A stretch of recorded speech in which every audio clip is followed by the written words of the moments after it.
Well, the protests themselves, they're clearly now completely divorced from the original issue. Uh, Almost everybody I can think of, everyone I've ever heard from, is united in being horrified by the manner in which George Floyd was killed by the policeman who detained him. But the death of one man in Minnesota at the hands of one policeman uh, is not a reason for people to, in their thousands, turn out cities across the world, as it happens now, suddenly across all of Europe, across Brussels, Stockholm, London, Glasgow, to turn out in their thousands repeatedly, day after day, and do several things. The first is to completely break the lockdown that the rest of the country has been told it's so vital for us to be in.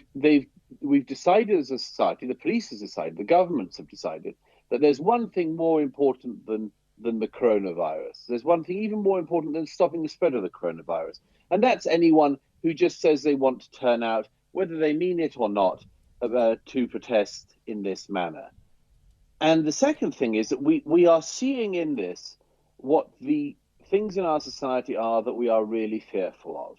If these protests had been, for instance, opposed to the lockdown protests, they would not have gone ahead. There would have been arrests. They would have been. Well, we saw that with the protests in Hyde Park that did take place. And what's more, let's remember what the media would do in this situation. The media in these situations would be condemning people for daring to put the public health at risk. We'd be hearing from journalists about how selfish all these people are.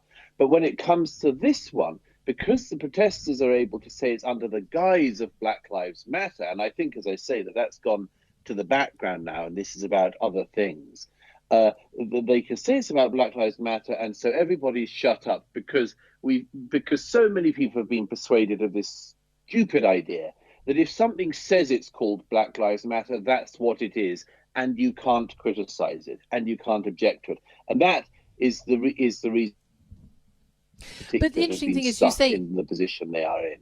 But you say that people have to blackmailed and gagged like the rest of British society and so many other societies, and they are gagged into thinking that if they acted forcefully or in any way, on the front foot, people would say, aha, this is a further demonstration of police racism, and it means that it's happening in the UK.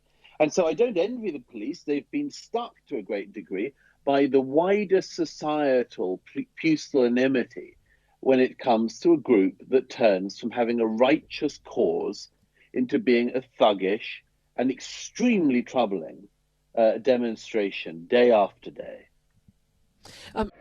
We say, and I ask you to stay with us, lift up your voices in this great meeting in the heart of England, and to all the world a message: England lives and marches on.